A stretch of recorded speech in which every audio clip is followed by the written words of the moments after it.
Hey guys, I just want to make a quick video to go over something.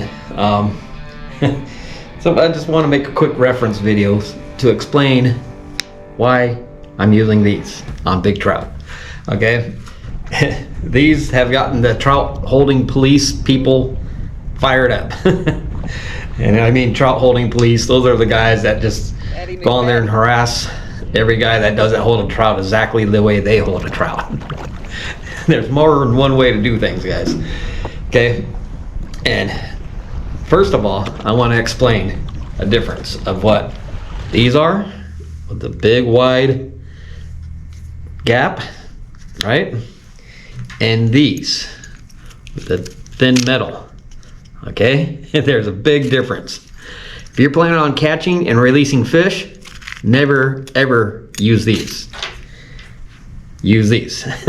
Okay, so I think that's where mainly the fish grippers or the boga grips, everyone wants to call it a boga grip, got the bad names. Is from a lot of the, all of them used to be this thin metal, which will break through a fish's lip, break jaws, does all kinds of damage to their lips when you use them. So like I said, very important, do not use these if you're planning on catching and releasing fish.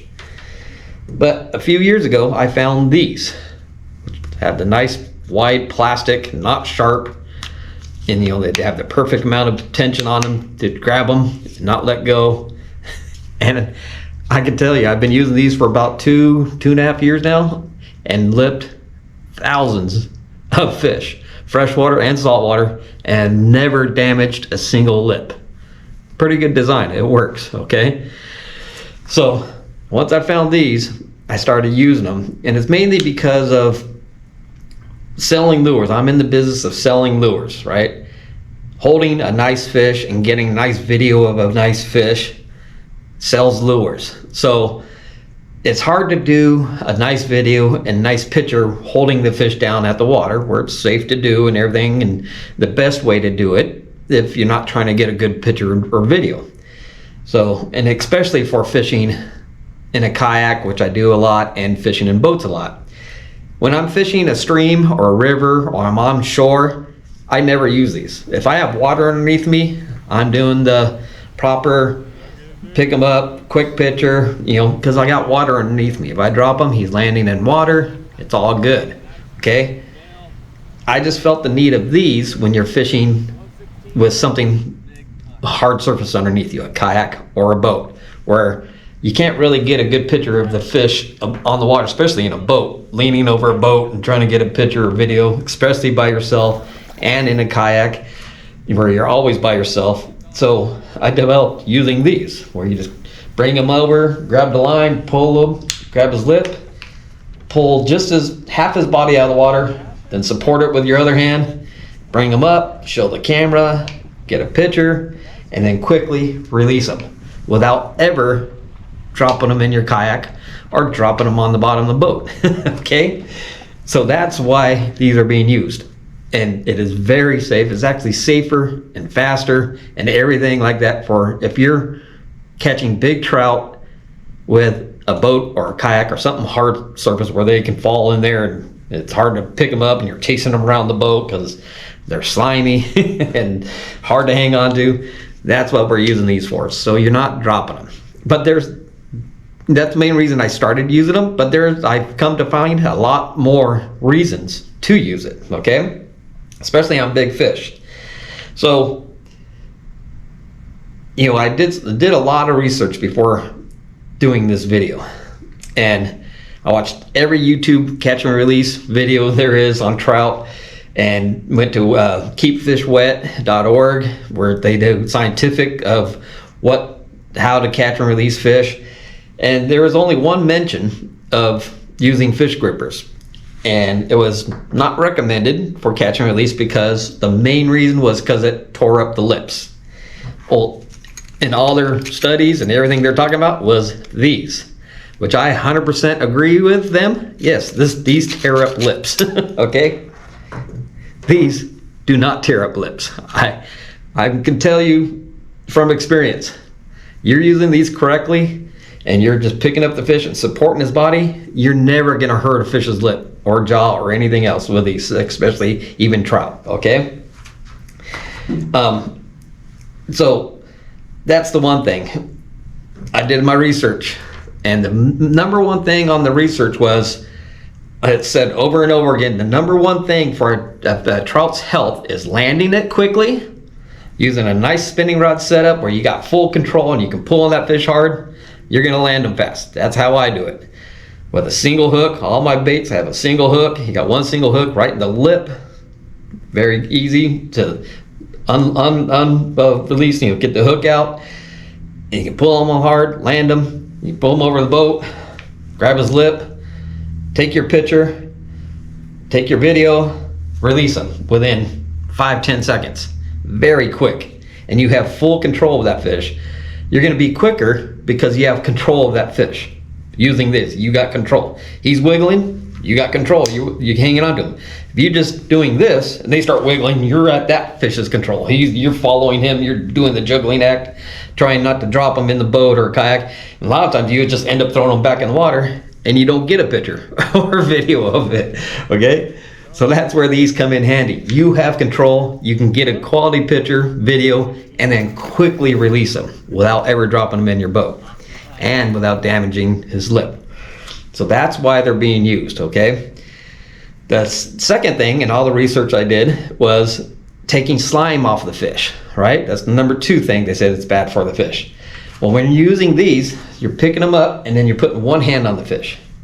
So you got basically your palm and a couple fingers touching the back part of the fish. That's the only part of the fish that is ever even touched by you. You're not releasing very, very minimal slime, right? Otherwise, 2 hands, then they start slobbing. Then most times what I see most people do, they hug them until they stop moving, then they get back in their hand, right? Taking all kinds of slime off that fish, right? Or putting them in the net, which takes a bunch of slime off it too. Like I said, I rarely net fish. I just bring them over the boat, grab them, picture, back they go, okay? So you're taking less slime on them, off of them, using these. And then the number 3 thing they said that kills fish is squeezing them, okay? And squeezing fish, like I said, you're not even holding his body to squeeze. You're holding the back end of them and here. You're not squeezing anything. Now when you're holding them like this, right, you got vitals, you got ribs, you got all kinds of stuff that you don't want to have, especially with big fish, a lot of weight sitting in your hand.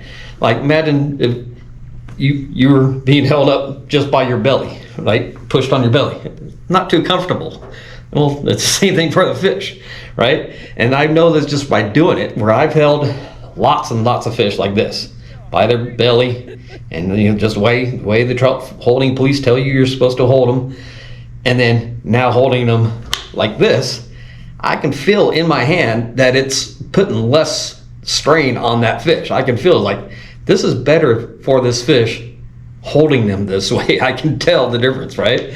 So I can tell you personally, it's better for the fish doing this on his lip, okay? And you're not squeezing them, ever. So the main 3 reasons: quicker land, quicker release. Well, point for this. Not squeezing them, point for this. Taking less slime off them, point for this. I mean, I'm telling you guys, it's hard to deny the facts that I came up with something here that works. So here's the things I've noticed once I started using these is everyone says, pick a big fish. We're talking mainly big trout here. Pick them up by the tail. And I've picked up lots and lots of big trout by the tail. And quite a few of them, when you pick them up by the tail, you feel a pop or you crack in their spinal cord. I felt it plenty of times when you pick them up out of the net, you feel a pop. You're like, ooh, that didn't seem good. Never felt a pop or a crack ever using these. Picking them up head first instead of tail first, right? Okay. Like I said, I've had lots of experience catching fish, many, many years, okay? And I care greatly about trout and their health. So I had a lake I was fishing a lot at one point, a couple times a week, and the owner of the lake stocking these fish, trout, was convinced that if these trout were caught and released, they die. They do not live if they're caught and released. So I did a study, me and my buddies did a study, catching trout out of this lake, cutting a certain fin and releasing them. And we caught those same trout sometimes that same day, then we caught them that next week, we caught them the next month. We caught them over and over again.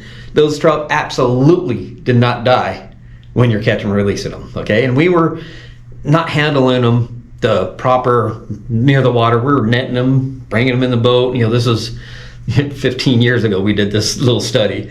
And we were not being nice to them. We were being like an average guy would be to them. And they lived just fine. Then from there, I went and filled up an ice chest full of live trout, brought them home, put in my pond at home, and caught those trout over and over and over. I wanted to see how many times I can catch them, handle them, and release them before they die. They never died. So those two studies told me that trout are a whole lot hardier than they are made out to be. Okay? So I know personally, just by my own studies, that a trout can be handled quite a bit before they get jacked up and die. Okay?